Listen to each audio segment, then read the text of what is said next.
Már várom, hogy mikor jönnek a belennyire, meg hullanak a szexuális dolgokkal. Igen, megkérdem. Ja, van neked is pincéd egyébként? Volt, de sajnos állandóan úton voltam, emiatt nem szeretem határokra képzeld. Na. A Kovács a Küszködőfaj Kft-t. Ja, igen.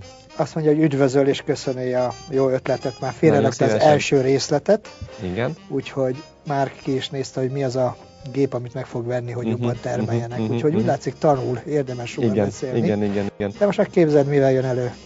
Azt mondja, hogy azt nem érti, hogyha bejön egy levél, vagy egy küldemény, vagy bármi, akkor miért nem jut el a rendeltetési helyre? Időnként előfordul, hogy egy hét múlva keresi valaki, és nem találják.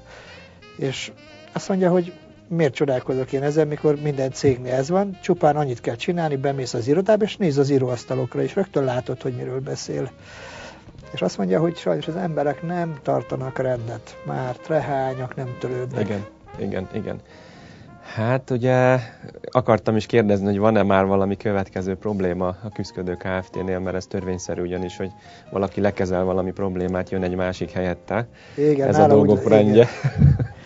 Igen. Nos, a kérdésedre visszatérve, ugye megint felmerül bennem, hogy vajon ez az igazi ok, hogy az emberek nem akarnak rendet tartani? Vagy valami más? Hát nézd, hát minden cégnél ez van. Hát úgy tűnik, hogy ez egy általános probléma, és hát el kéne őket porolni, így van. Hogy gyerünk, csinálj rendet magad körül. Így van. Gyakorlatilag ez az, ami látszik. Ezért úgy tűnik, hogy ez a probléma.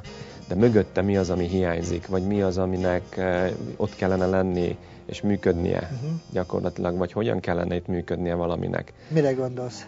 Arra gondolok, hogy nézd meg egy emberi szervezetet. Gyakorlatilag vannak benne az idegpályák. Ezek olyanok, mint egy kommunikációs csatorna. Vagy a vérerek. Áramlik rajta a vér. Mi a funkciójuk ezeknek? Egy központi helyről eljuttatni gyakorlatilag az utolsó pici izomrostig is, ugye a vér esetében az oxigén, tápanyagot, stb. Vagy az idegpálya esetén az impulzust, amivel mozgásra késztetjük ezt a történetet. Mi történik akkor, hogyha elcsípem azt a véreret, vagy azt az idegpályát? Elakad, akkor nem halad tovább az a dolog, aminek haladni kéne. Erről van szó, és mi történik a vonalnak a végén? Elhal. Erről van szó. Tehát magyarul a cég is egy lélegző, élő szervezet, amiben kell, hogy legyenek működő pályák, amin gyakorlatilag a kommunikáció zajlik. És hogyha nincsenek meg ezek a vonalak, illetve nincsenek használatba, eldugulnak, vagy nincsenek kiépítve, akkor a kommunikációs vonal túlsó vége meghal. Értem. Érted? Tehát akkor ezzel azt akarod mondani, hogy ha mondjuk belép valami a cégbe, mondjuk tegyük fel egy megrendelő, egy számla, vagy egy egyéb, hogy annak nagyon gyorsan el kell jutni a rendeltetési helyre, és minél gyorsabban jut el, annál jobb lesz az eredmény. Erről van szó, de ugyanez igaz az árura is, vagy fölveszek egy új munkatársat, ugye beszéltünk pont a Küszködő Kft. Kapcsán korábban, hogy vajon mennyi idő alatt találjuk meg az új embert. Tehát itt a sebességnek van szerepe abban, hogy a cég mennyire sikeres. És mondom még egyszer, mindegy, hogy emberről beszélünk, áruról, vagy egy megrendelőről, amiről te beszéltél. Itt a lényeg az, hogy ha van egy kiépített jó kommunikációs vonal, akkor ezen képes gyorsan áramlani ez a valami.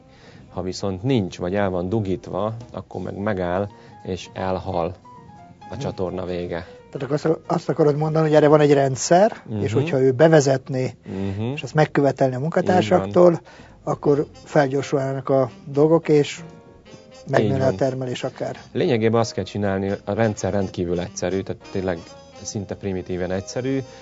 Egy dolgot kell vele csinálni, hogy a munkatársaknak meg kell érteniük, hogy működik a rendszer, pár apró irányelvet be kell tartaniuk, és kiválóan tud működni egy cég, mint egy svájci óra. Igen, én is arra gondoltam, hogy ha csak annyit megcsinálnának, hogy az, aki dolgozik bármilyen dologgal, tudja, hogy mit kaphat, tudja, hogy az, amit kell tennie, és hogy kinek kell továbbítania, az elég stabil lehet tenni, hogy ő akkor utána nem akad el, vagy ő tudja, hogy hová meg kell továbbítani. Erről van szó. Egy pofon egyszerű történet, csak meg kell csinálni. Oké, már a Kovács megint. Oké, találkozom vele, valószínűleg tudok neki segíteni. Rendben, örülök neki. Nagyszerű, oké. Borozásra visszatérve. Szóval igazán meghívhatnál majd egyszer szexárra magad, és érdekel egyszer szakmailag is, hogy mit csinálnak ezek a jó emberek, hogy ilyen jó munkát csinálnak. Örömmel veszem, de csak úgy, ha egy halászlét is elfogadsz, mert egy szexárról bor mellé vagy kakaspörkölt, vagy halászlé. Világos. Okay? Ebbe a sorrendben jön.